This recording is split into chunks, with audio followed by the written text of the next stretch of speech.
ये ज्ञान है पौराणिक, कई युगों पुराना। ऐसा ज्ञान जो बदलेगा सबका जीवन पर। ये ज्ञान दिया हमें सबसे शक्तिमान, बुद्धिमान तपस्वी ने, जिसे हम महाज्ञानी रावण के नाम से जानते हैं। रावण ने किया तप महादेव का और मांग लिया वरदान, चराचर जगत का भविष्य दर्शन और संपूर्ण ज्ञान समेट दिया रावण संहिता में। महान ग्रंथ वैदिक रावण संहिता आधुनिक और प्राचीन ज्ञान का संगम है।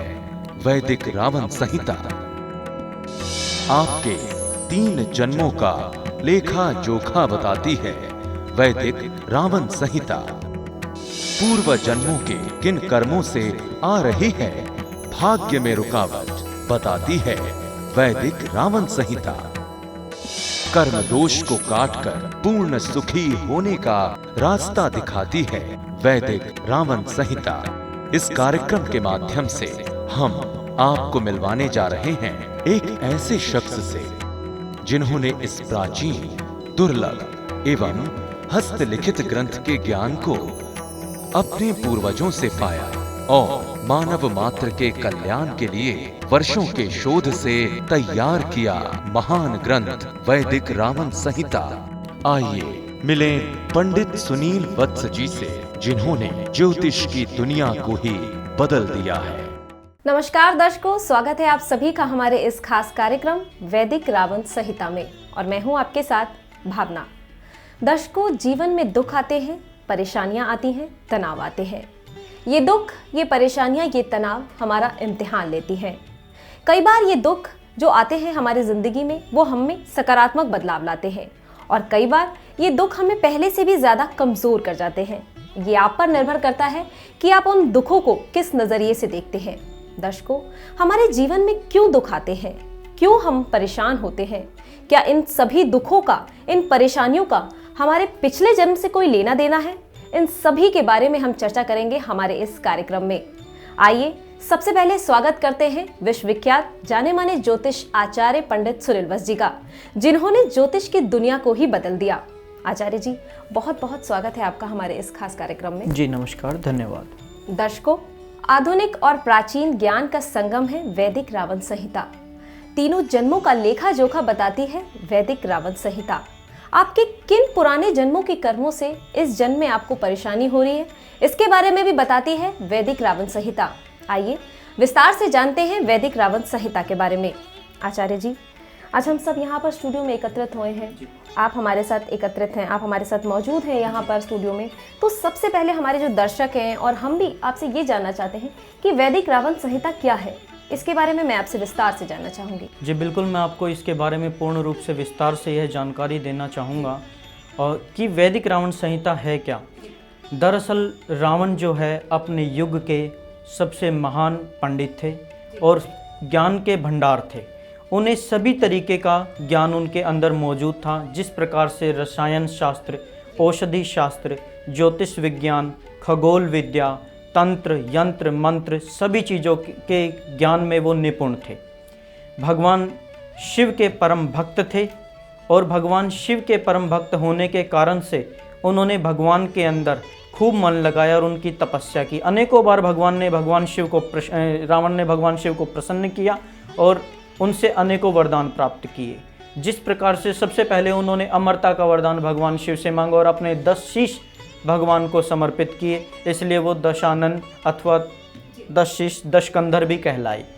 इसी के अनुसार से उन्होंने बाद के समय में तप किया और तप करने के बाद भगवान ने जब उन्हें कहा कि रावण वर मांगो, हे दशानन वर मांगिए, तो उन्होंने वर में मांगा कि हे प्रभु मुझे समस्त संसार का त्रिकाल का दर्शन हो जाए, यानी कि उनके 3 जन्मों का लेखा जोखा मैं जान लूँ, भूत भविष्य वर्तमान उन सभी भूत प्राणियों का सारा विस्तृत रूप से मुझे जानकारी प्राप्त हो जाए। और यही जो ग्रंथ है, यही जो वाणी है, यही जो भविष्य फल है, ये मेघनाद को उन्होंने सुनाया। मेघनाद ने इसको लिखित रूप में किया और इसी को वैदिक रावण संहिता के नाम से जाना गया है। ये भगवान शिव के आशीर्वाद स्वरूप, वरदान स्वरूप प्राप्त की गई विद्या है। जी आचार्य जी, आपने जी। बताया कि ये शिव द्वारा जी। रावण को प्रदान किया गया वरदान था। जी। तो मैं जानना चाहूंगी कि रावण और भी बहुत सारी चीजें मांग सकते थे, जी। तो उन्होंने यही क्यों मांगा कि वो त्रिकाल दर्शन कर पाए? रावण जो महाज्ञानी थे, महापंडित थे, उन्होंने अनेकों शक्तियां प्राप्त की। उनके मंत्री बहुत सारे थे, अलग अलग रूप में यक्ष, गंधर्व, नाग, किन्नर सभी जगह पर उनके दूत मौजूद थे। बहुत सारे दूतों के द्वारा उनको ये प्राप्त पता चला कि मेरी मृत्यु किसी मनुष्य के द्वारा होगी। इसी चीज़ के लिए वहाँ पर एक कंडीशन, जिसको बोलते हैं कंडीशन, लगा दी कि उन्होंने ये कंडीशन लगाई कि मैं दैत्य से ना मरूँ, दानों से ना मरूँ, नाग से ना मरूँ, किन्नर से ना मरूँ, यक्ष से ना मरूँ, गंधर्व से ना मरूँ, ब्रह्मा विष्णु महेश से भी ना मरूँ, यहाँ तक कि त्रिदेवों के लिए भी कंडीशन लगा दी कि मैं उनसे भी ना मरूँ। तो फिर पूछा गया कि वानर और मनुष्य छोड़ दिए। बोले वानर और मनुष्य तो मेरा आहार है, उनसे मुझे क्या डरना। जी। तो यही कंडीशन जब उन्होंने लगाई और अमरता का वरदान प्राप्त किया, बाद में उनके दूतों ने उन्हें बताया कि आपका वध करने के लिए भगवान मनुष्य रूप में धरती पर अवतार लेंगे और कौन सा मनुष्य मुझे मारेगा, किस मनुष्य के द्वारा मेरा वध होगा, इसी चीज़ को जानने के लिए भगवान शिव की उन्होंने तपस्या की और वरदान में समस्त धरती के ऊपर जितने भी मनुष्य, उनके त्रिकाल दर्शन का उन्होंने वर प्राप्त किया। जी आचार्य जी, आपने बहुत सारी जानकारी हमें रावण के बारे में दी। जी। मैं जानना चाहूंगी, कहा जाता है ग्रहों के द्वारा हमारा जीवन संचालित है। जी, बिल्कुल। और ये भी कहा जाता है कि महाज्ञानी जो रावण थे, जी। वो ज्योतिष और जी। ग्रह से रिलेटेड थे। जी, बिल्कुल। तो ये दोनों हमारे जीवन से कैसे रिलेट होते हैं? देखिए, मैं आपको बता देना चाहूँगा कि रावण के 10 शीश थे। रावण के 10 शीश किस चीज़ की निशानी है? 10 शीशों का मतलब है 4 वेद, 4 वेद और 6 शास्त्र, इन सब को मिलाएं तो 10 बनता है। यानी कि रावण एक ही समय में अपने 10 मुख के द्वारा 4 वेदों और 6 के 6 शास्त्रों का पठन और मनन निधिध्यासन किया करते थे। वो अपने आप में ही संपूर्ण शास्त्रों के ज्ञाता, सारे शास्त्र उन्हीं के अंदर मौजूद थे। सबसे पहली बात, उनके महाज्ञानी होने का जो सबूत है वो यही है कि वो महाज्ञानी थे और इससे बढ़कर कोई बात नहीं हो सकती है। दूसरा जो मैं आपको बता देता हूँ कि रावण महाराज ने ज्योतिष का काफ़ी ज़्यादा रिसर्च किया और 9 ग्रहों को उन्होंने बंधन में बांध लिया। मैं आपको एक और बात यहाँ पर बताना चाहूँगा। रावण महाराज की जो अद्भुत कार्य हैं, विशेषताएं हैं रावण महाराज की, वो आपको बताना चाहूँगा कि जिन 9 ग्रहों से पूरी धरती थर थर काँपती है, परेशानी महसूस करती है और उनके नाम से लोग जप तप पूजा पाठ दान हवन उपाय इत्यादि करते हैं, उन्हीं 9 ग्रहों को, वही 9 ग्रह रावण महाराज के तपोबल से, ज्ञान बल से, बुद्धि बल से थर थर काँपते थे। एक समय रावण ने मेघनाद की विश्व विजय के लिए कि मेरा पुत्र कभी ना मरे, ये भी अमरता को प्राप्त हो जाए, इस निमित्त से उन्होंने 9 ग्रहों को आदेश दिया। अब आप खुद सोचिए कि 9 ग्रहों को आदेश देना जिससे सभी लोग परेशान हैं, कितनी बड़ी बात होगी। उन्होंने 9 ग्रहों को आदेश दिया कि सभी ग्रह मेरे पुत्र की एकादश भाव में जाकर के बैठ जाएं। एकादश भाव कुंडली का 11वां घर लाभ का होता है, पराक्रम का होता है, विजय का होता है, सफलता का होता है। किसी भी व्यक्ति को अगर जीवन में सफलता पानी हो तो उसकी कुंडली के 11वें भाव में शुभ ग्रह मौजूद होने बेहद जरूरी हैं। उन्होंने 9 ग्रहों को आदेश दिया कि सभी के सभी ग्रह मेरे पुत्र के कुंडली के 11वें स्थान में बैठ जाएं। सारे ग्रह चुपचाप उनके पुत्र की कुंडली के 11वें घर में जाकर बैठ गए। सोचिए कि कितनी बड़ी उपलब्धि होगी कि वो आदेश दें और 9 ग्रह उसका पालन करें। परंतु इसमें एक और खोट है कि रावण महाराज के कहने के बावजूद भी सारे ग्रह तो एकादश भाव में बैठ गए, परंतु शनिदेव द्वादश भाव में जाके बैठ गए। 12वां घर हानि का घर है, झगड़े का घर है, लड़ाई का घर है, कोर्ट कचहरी का घर है, दंगे फसाद का घर है, परेशानियों का घर है, व्यय का घर है, खर्च का घर है, नुकसान का घर है। शनि महाराज जो है द्वादश भाव में बैठ गए, क्योंकि परमात्मा ने सारे ग्रहों को अपने अपने रूपरेखा में बांधा हुआ है। उनके कर्मों के अनुसार से, लोगों के कर्मों के अनुसार से उन्हें फल देने के लिए नियुक्त किया हुआ है। 9 ग्रहों का यही रोल प्रत्येक व्यक्ति के जीवन में होता है। शनिदेव 12वें भाव में बैठ गए, ये रावण को असहनीय था। उन्होंने रावण की बात नहीं मानी, रावण को असहनीय था और उन्होंने शनिदेव को अपनी जेल में यानी बंधन में बांध दिया। अब आप खुद सोचें, जिस शनिदेव से सारी दुनिया थर थर कांपती है, लोग मत्था टेकते हैं, मंदिरों में जाते हैं, तेल उड़द चढ़ाते हैं, उन शनिदेव को उन्होंने बंधन में डाल दिया।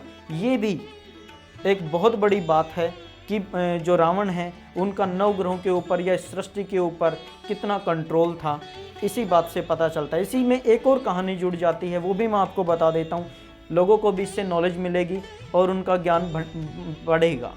एक और मैं आपको साथ के साथ बता देता हूँ कि जिस समय में लंका के अंदर भगवान हनुमान जी आए, उन्होंने सोने की लंका जलाई। सब जानते हैं, सुंदरकांड में उल्लेख आता है कि सोने की लंका जला दी। और ये भी सभी लोग जानते हैं कि जितना सोने को तपाते हैं यानी जलाते हैं, उतना ही सोना चमकता है, सोने का खोट निकल जाता है। तो जब हनुमान जी ने सोने की लंका को जलाया तो स्वर्ण की जो लंका है वो और ज़्यादा चमकने लगी। हनुमान जी आश्चर्यचकित हो गए कि मैंने तो इसको पूरी को तहस नहस किया और ये तो और भी निखर के आ गई है।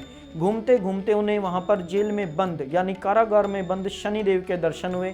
उन्होंने शनिदेव से पूछा कि हे प्रभु, आप कौन हैं, कैसे आए हैं? उन्होंने बताया, मैं 9 ग्रहों में शनिदेव, सूर्यपुत्र शनिदेव हूँ। मैं सूर्यपुत्र शनिदेव हूँ और रावण के तपोबल के कारण से मैं यहाँ पर कारागार में बंद हूँ, तो मुझे आप छुड़वाइए यहाँ से।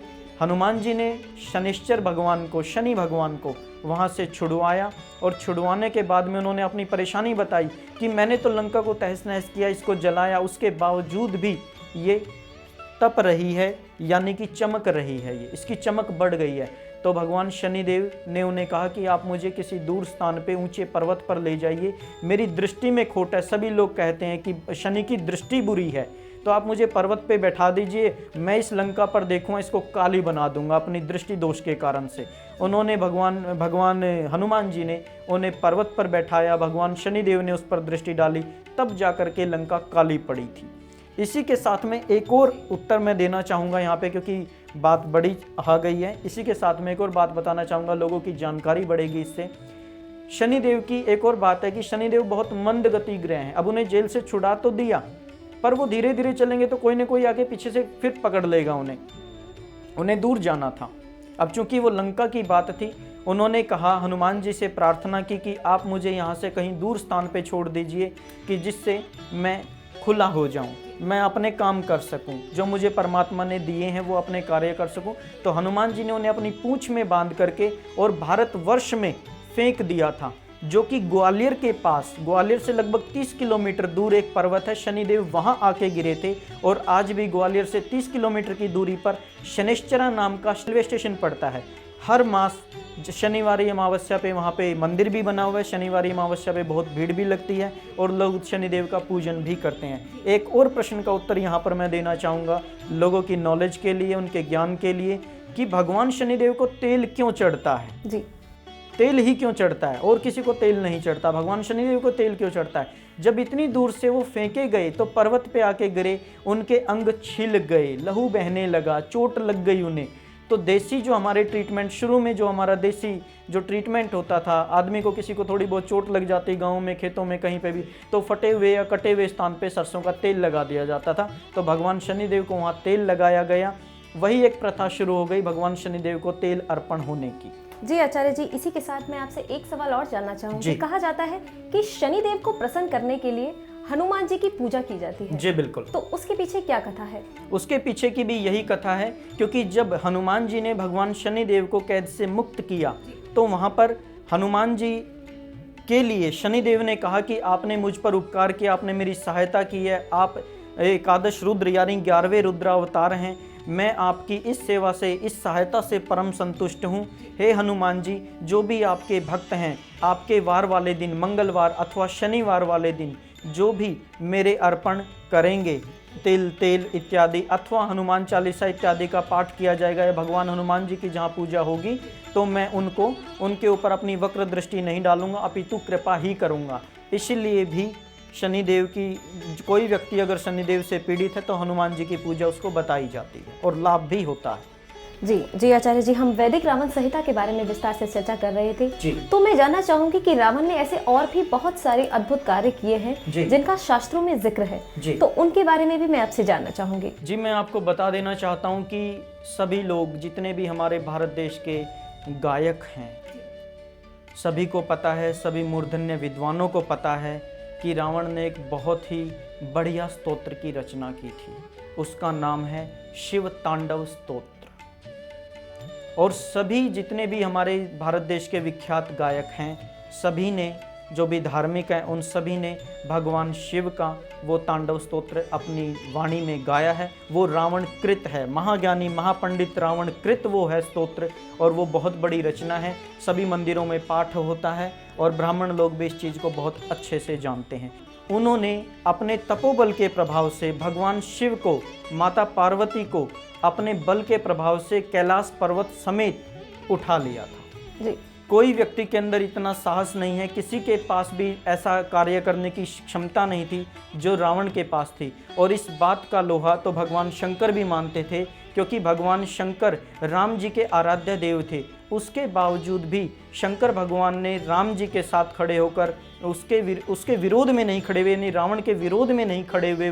उन्होंने उनका साथ हनुमान जी के रूप में तो अवश्य दिया, पर उनके साथ नहीं खड़े हुए। उन्होंने कहा भी, क्योंकि रावण मेरा परम भक्त और अपने परम भक्त से दूर मैं जा नहीं सकता।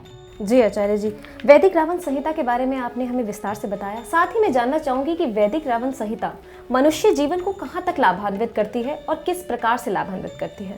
विशेष रूप से जहाँ तक मैंने रावण संहिता के बारे में जाना है, रावण संहिता के अंदर सबसे बड़ा जो उल्लेख आता है व्यक्ति के कर्मों का आता है जी। क्योंकि कर्म से व्यक्ति को सुख मिलता है, कर्म से ही व्यक्ति को दुख मिलता है। बुरे कर्म से व्यक्ति को अशुभ प्रभाव मिलता है, ग्रहों का, कर्जा, दुश्मनी, बीमारी, हानि, इन सभी का उसे फल मिलता है।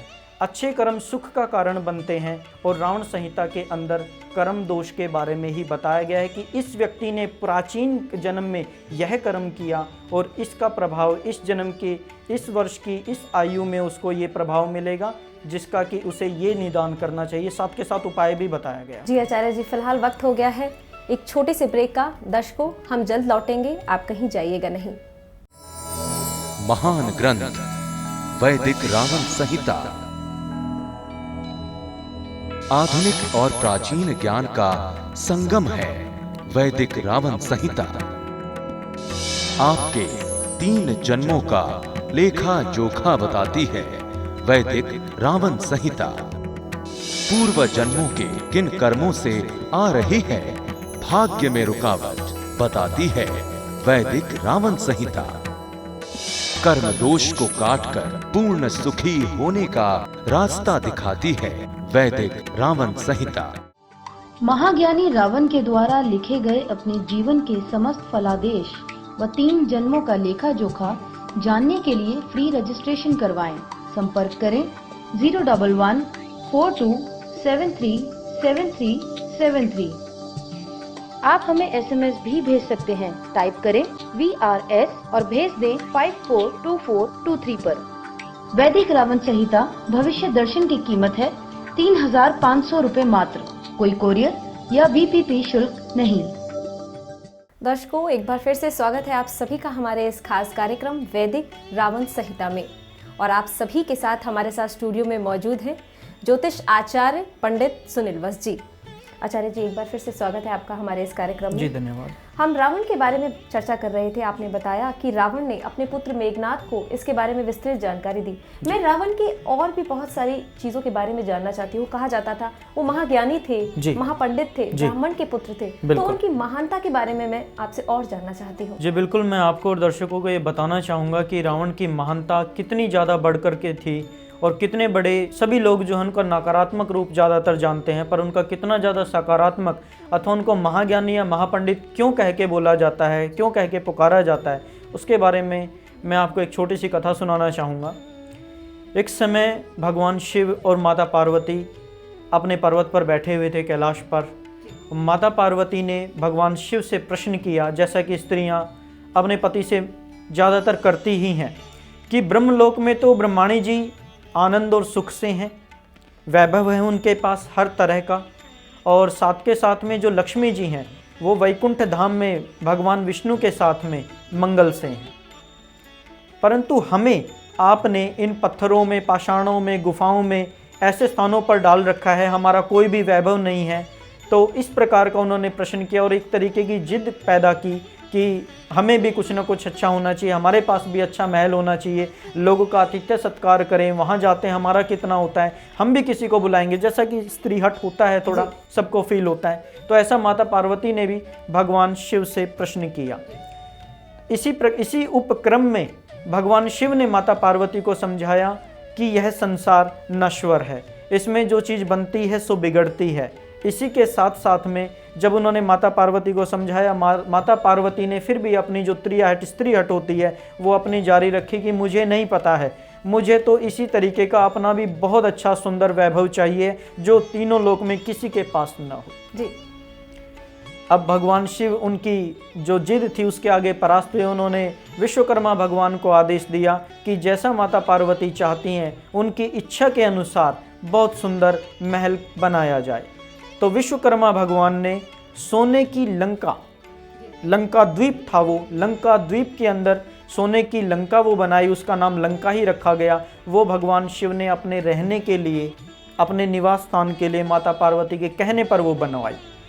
और अब आपको भी सभी को पता है, हम घर, मकान, दुकान, फ्लैट कुछ भी लेते हैं इस धरती पर, कोई भी व्यक्ति है वो कुछ भी लेता है तो सबसे पहले वास्तु पूजन कराना बहुत जरूरी होता है, क्योंकि वास्तु पूजन से ही घर में सुख, समृद्धि, शांति आती है। वास्तुदेव का पूजन हो जाता है। जो उस स्थान का मालिक है सबसे पहले उस घर में या मकान में या दुकान में प्रवेश के लिए उसकी अनुमति लेना जरूरी होता है। वो अनुमति लेना ही वास्तु पूजन कहलाता है।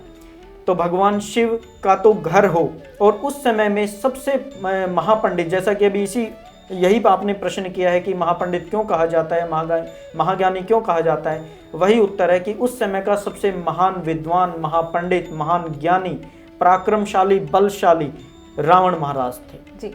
चारों वेद उनको कंठस्थ, 6 के 6 शास्त्र उनको कंठस्थ। भगवान शिव ने अपने परम भक्त रावण महाराज को एज ए पंडित के तौर पे, ब्राह्मण के तौर पे, आचार्य के तौर पे अपनी लंका में आमंत्रित किया कि हे ब्रह्मदेव, मेरे इस घर का, मेरे इस मकान का आप वास्तु पूजन करवा दीजिए जी। अब चूंकि रावण जो है वो ऋषि की संतान था तो ब्रह्म ज्ञानी था, उसको पूरी नॉलेज थी और सारे शास्त्रों में भी निपुण था। पर असुर भी था वो साथ के साथ में, क्योंकि माता असुर थी। असुर स्वभाव का होने के कारण महत्वाकांक्षी बहुत ज्यादा था, हर चीज तुरंत चाहिए, जल्दी चाहिए। ये आसुरी प्रकृति के लोगों में होता है। घरों में भी कलह कलेश होता है तो वो आसुरी प्रकृति के लोग ही ज्यादा करते हैं, क्योंकि उन्हें ना चाहिए ही नहीं, फटाफट सब कुछ चाहिए, इसलिए घर में ज्यादा कलेश होता है जी।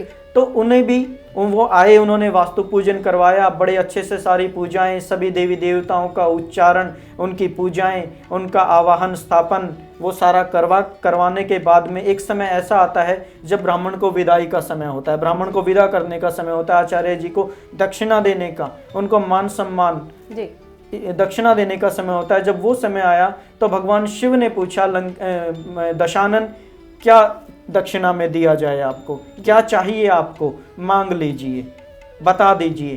तो अब चूंकि वो महत्वाकांक्षी बहुत थे, उस समय आसुरी शक्ति प्रबल थी। जब उनके अंदर ऋषि तत्व प्रबल था तो उन्होंने आराम से पूजा पाठ करवा दी। पर जब आसुरी शक्ति प्रबल हुई और लंका का, सोने की लंका का उन्होंने वैभव देखा तो महत्वाकांक्षी हो गए। और महत्वाकांक्षी होने के बाद भी उन्होंने ये कहा भगवान शिव से कि मुझे तो दक्षिणा में ये लंका ही चाहिए, मुझे पसंद आ गई है, अगर देना ही चाहते हो भोले भंडारी तो ये दे दो जी। और भगवान तो है ही त्रिपुरारी, भगवान तो है ही भोले भंडारी, बहुत जल्दी प्रसन्न होने वाले होते हैं। उन्होंने भी उनको तथास्तु कह करके वो सोने की लंका उनको दे दी और माता पार्वती को कहा, देखा हमारा स्थान तो वही सबसे ऊंचा है। तो आप खुद ही सोचिए, इसी कथा से यह पता चल जाता है कि जिसको भगवान त्रिपुरारी जैसे तो बुलाएं, जिनके मकान में हवन यज्ञ करवाने वाले हों, और रावण जैसे महान पंडित वहां पर आए, तो उससे बड़ी महानता की बात और क्या हो सकती।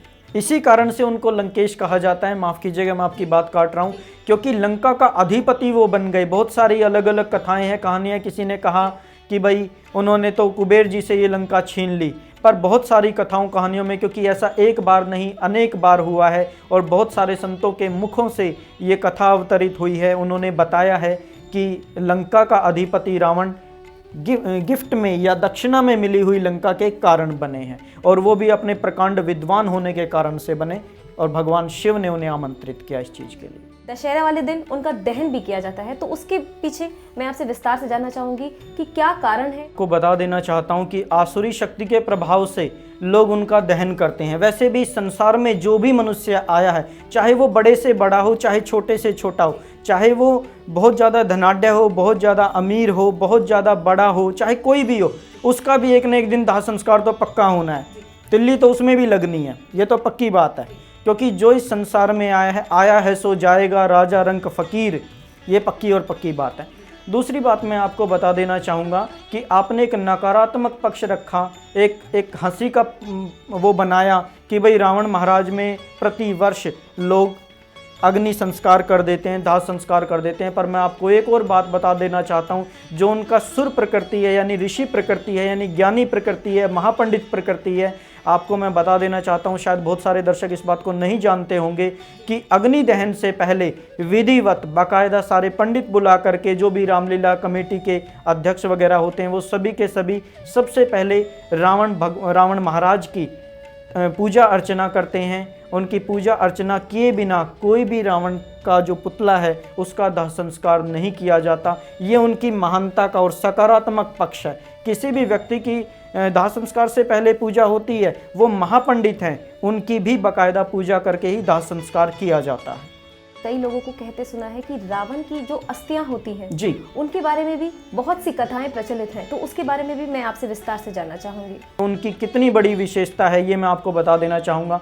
हमारे भारतीय समाज के अंदर किसी भी व्यक्ति की जब मृत्यु होती है, मृत्यु के उपरांत जब दाह संस्कार कर्म किया जाता है, तो उस व्यक्ति ने चाहे कितना भी ऊंचा बड़ा भवन क्यों न बनाया हो, इमारत क्यों न बनाई हो, उसके बावजूद भी मृतक की अस्थियां कभी भी उसके घर पर नहीं लेकर जाई जाती जी।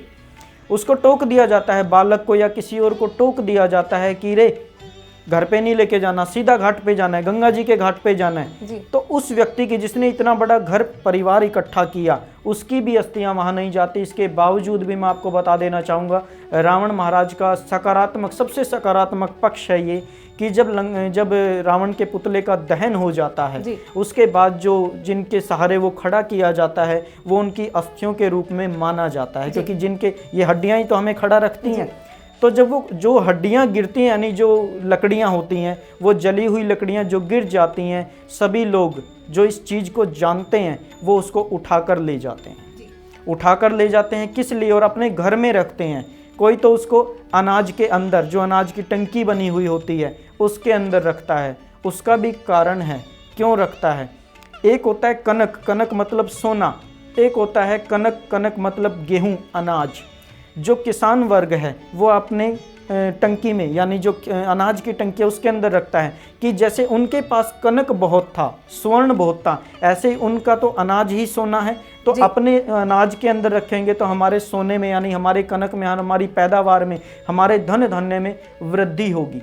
कई लोग उसको अपने बच्चे की कॉपी किताब के अंदर रखते हैं। कुछ लोग उसको अपने घर के जो मेन गेट होता है उसके पीछे रख देते हैं खड़ा करके, ताकि जो बाहरी शक्तियां हैं, गलत शक्तियां, आसुरी शक्तियां हैं, वो घर में एंट्री करने से पहले, अंदर आने से पहले रावण महाराज के प्रभाव से वहीं रुक जाएं और चली जाएं, से वापस हो जाएं। बिल्कुल, क्योंकि जो सबसे बड़ा जो ज्ञानी है और असुर की तौर पे देखा जाए तो सबसे बड़ा जो असुर है, उससे उसके आगे तो कोई भी नहीं टिकेगा, वो वहीं से वापस लौट जाएंगे। तो ये उनके सबसे बड़ी विशेषता है। मरने के बावजूद भी, मृतक होने के बावजूद भी उनकी अस्थियां काम में आती हैं और बड़ी पवित्र मानी जाती हैं। जी आचार्य जी, आपने तमाम जानकारियाँ हमें दी, उसके लिए बहुत बहुत धन्यवाद। दर्शकों, हम कल फिर हाजिर होंगे, इसी विषय पर बने रहेंगे, रावण के बारे में तमाम जानकारियाँ हासिल करेंगे पंडित सुनील वत्स जी से। तब तक के लिए दीजिए इजाजत। नमस्कार। नमस्कार। महान ग्रंथ वैदिक रावण संहिता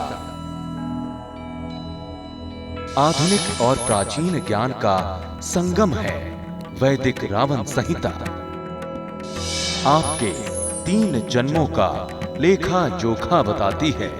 वैदिक रावण संहिता पूर्व जन्मों के किन कर्मों से आ रही है भाग्य में रुकावट, बताती है वैदिक रावण संहिता।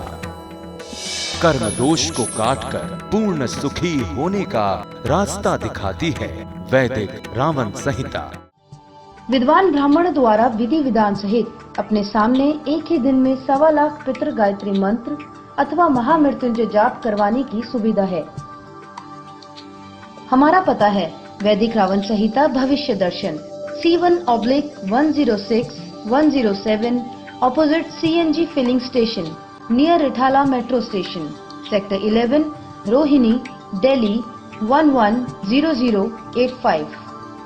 अधिक जानकारी के लिए लॉगिन करें www.ravansanhita.com।